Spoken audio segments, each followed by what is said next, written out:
Nice ರಸ್ತೆ ವಿಚಾರವಾಗಿ HDK DK Suresh ಜಟಾಪಟಿ. ನಿಮ್ಮದು ಲಪಟಾಯಿಸುವಂತಹ ಬೃಂದಾವನ ಅಂತ ಕುಮಾರಣ್ಣ ತಿರುಗೇಟು. ಡಿಕೆಶಿ ಸಿಎಂ ಆಗಿರುವುದನ್ನ ಎಚ್ಡಿಕೆಗೆ ಸಹಿಸುವುದಕ್ಕೆ ಆಗ್ತಿಲ್ಲ ಎಂದ ಬಾಲಕೃಷ್ಣ. ಬೆಂಗಳೂರಿನ ಸುರಂಗ ನಿರ್ಮಾಣ ಯೋಜನೆ ಬಗ್ಗೆ ಅದಾನಿ ಡಿಕೆ ಚರ್ಚೆ. ಈ ಸುದ್ದಿಗಳನ್ನೇ ನೋಡೋಣ ರಾಜಕೀಯ ನ್ಯೂಸ್ ಟಾಪ್ನಲ್ಲಿ.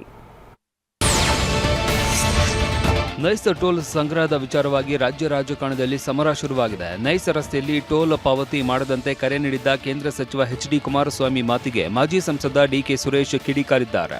ಕುಮಾರಸ್ವಾಮಿ ಎತ್ತಿ ಕಟ್ಟುವ ಕೆಲಸ ಮಾಡ್ತಾ ಇದ್ದಾರೆ ಅಂತ ಗುಡುಗಿದ್ದಾರೆ. ಕಾರ್ಯಕರ್ತರಿಗೆ ನಾವು ಪ್ರಚೋದನೆ ನೀಡ್ತಾ ಇಲ್ಲ ಅಂತ ಕುಮಾರಸ್ವಾಮಿ ತಿರುಗೇಟು ನೀಡಿದ್ದಾರೆ. ನಾನು ನಾಡಿನ ಜನತೆಗೆ ಹೇಳ್ತಕ್ಕಂಥದ್ದು, ಸುಪ್ರೀಂ ಕೋರ್ಟ್ ಆದೇಶ ಏನಿದೆ ಆ ಆದೇಶ ತೆರವುಗೊಳಿಸದೇ ಇರೋವರೆಗೆ ನೀವು ಕಟ್ಟಲೇಬೇಡಿ. ನಾಡಿನ ಜನತೆ ಆ ರಸ್ತೆಯಲ್ಲಿ ಓಡಾಡ್ತಕ್ಕಂಥವ್ರು ನೀವು ಕಾನೂನನ್ನ ಕೈಗೆತ್ಕೋಬೇಕು ಅಂತಕ್ಕಂಥದ್ದನ್ನು ಮನವಿ ಮಾಡ್ತಾರೆ. ಯಾವ FIR ಮಾಡಿದ್ರು ಹೆದರಬೇಕಾಗಿಲ್ಲ. ಯಾರು ಜನರಿಗಿಂತ ಆ ಕಂಪ್ನಿ ದೊಡ್ಡದಲ್ಲ. ಎತ್ಕಟ್ಟು ರಾಜಕಾರಣ ಮಾಡೋರ್ನ ಏನು ಮಾಡೋಕ್ಕಾಗತ್ರಿ?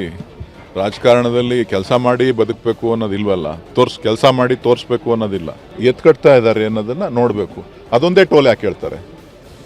ಎಲ್ಲ ಟೋಲು ಹೇಳಿ. ಜನತಾದಳದ ಕಾರ್ಯಕರ್ತರ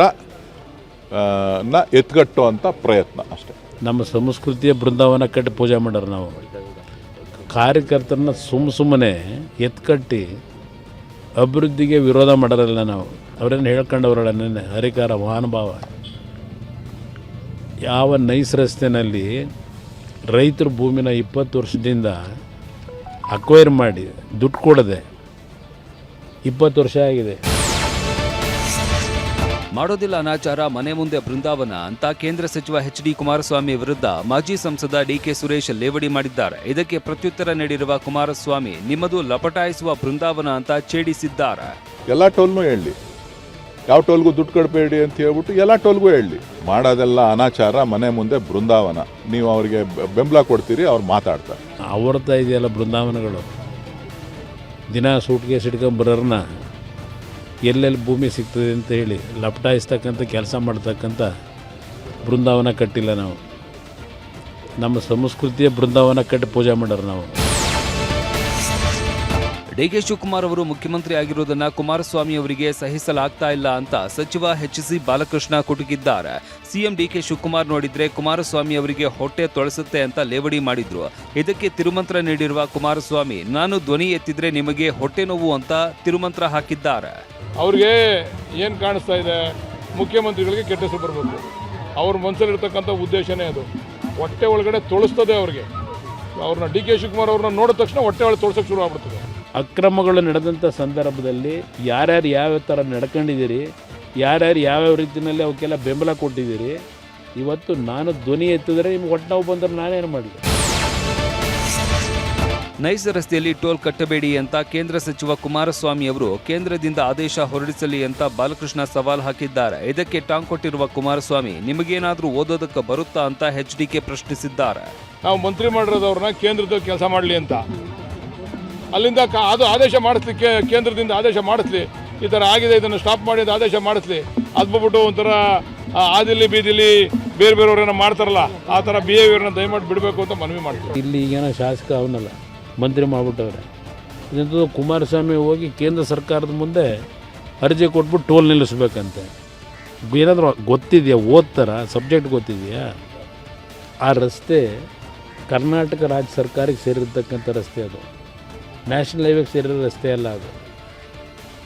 ಇಲ್ಲಿ ಆ ಟೋಲ್ನ ಇಲ್ಲಿವರೆಗೆ ಕಲೆಕ್ಟ್ ಮಾಡಿರೋದೇ ದೊಡ್ಡ ಅಕ್ರಮ. ಹಿಂದೆ HC ಬಾಲಕೃಷ್ಣ ನನ್ನ ಕಾಲು ಹಿಡಿದುಕೊಳ್ಳೋದಕ್ಕೆ ಬಂದಿದ್ರು. ನೈಸ್ ಹಗರಣದ ವಿಚಾರ ಎತ್ತಬೇಡಿ ಅಂತ ಕಾಲು ಹಿಡಿಯೋದಕ್ಕೆ ಬಂದಿದ್ರು.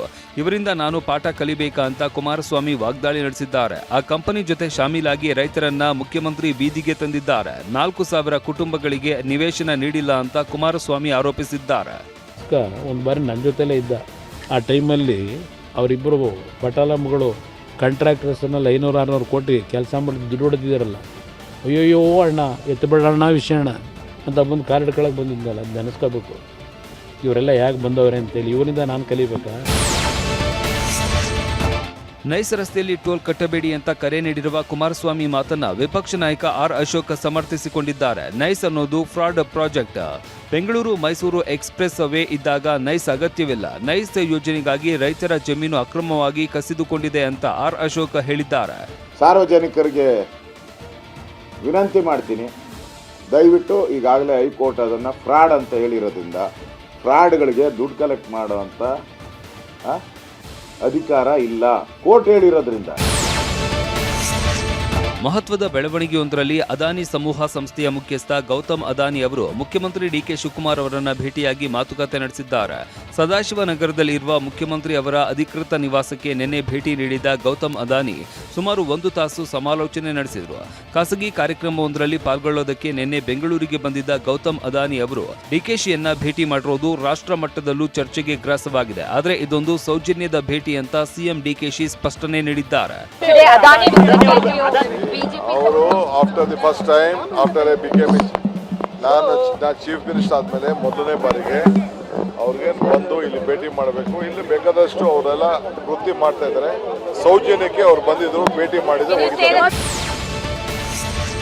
ಗೌತಮ್ ಅದಾನಿ ಭೇಟಿ ಸೌಜನ್ಯಯುತ ಅಂತ ಸಿಎಂ ಡಿಕೆಶಿ ಹೇಳ್ತಾ ಇದ್ದಾರೆ. ಆದರೆ ಬೆಂಗಳೂರಿನ ಸುರಂಗ ನಿರ್ಮಾಣ ಯೋಜನೆ ಬಗ್ಗೆ ಚರ್ಚಿಸಲಾಗಿದೆ ಎನ್ನಲಾಗಿದೆ.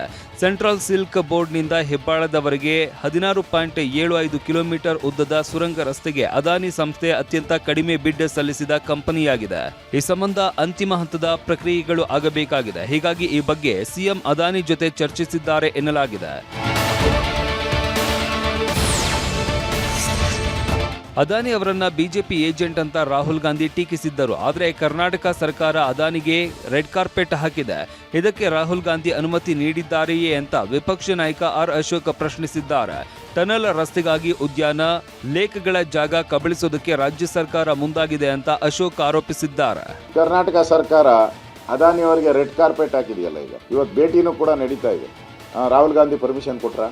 ಸೋನಿಯಾ ಗಾಂಧಿ ಪರ್ಮಿಷನ್ ತಗೊಂಡಿದ್ದೀರಾ? ಪ್ರಿಯಾಂಕಾ ವಡೇರ ಅವ್ರದ್ದೇನ ಅನುಮತಿ ತಗೊಂಡಿದ್ದೀರಾ?